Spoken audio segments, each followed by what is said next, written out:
ప్రియమైన వాళ్ళారా, బాగున్నారా? మరొక వచనం ధ్యానించుకుందాం. ప్రకటన 8:1.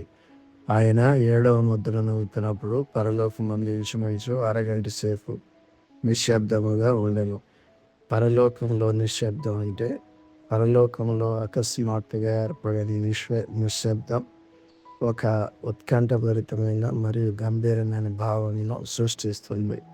ఇది జరగబోయే సంఘటన తీవ్రతను తెలియజేస్తుంది. ఏడవ ముద్ర విప్పుట కొత్త తీర్పుల క్రమమును పరిచయం చేస్తుంది. వీటిని 7 దేవదూతలు 7 బూరలతో నిర్వహిస్తారు. తీర్పు కొరకై సిద్ధపడ్డ నిశ్శబ్దము రాబోయే తీర్పుల కొరకైన సిద్ధపాటును సూచిస్తుంది. వాటి తర్వాత జరిగే సంఘటనల తీవ్రతను మరియు ప్రాముఖ్యతను స్పష్టంగా తెలియజేస్తుంది. ప్రతిబింబించే క్షణం.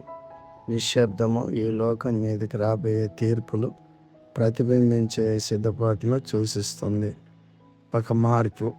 ఈ వచనం ముద్రల యొక్క తీర్పులు మరియు బూరలు ఊదినప్పుడు కలిగే తీర్పుల మధ్య మార్పును తెలియజేస్తుంది. ఇది సంఘటనలో మార్పును సూచిస్తుంది. దేవుడు మిమ్మలను దీవించిన ఆమేన్.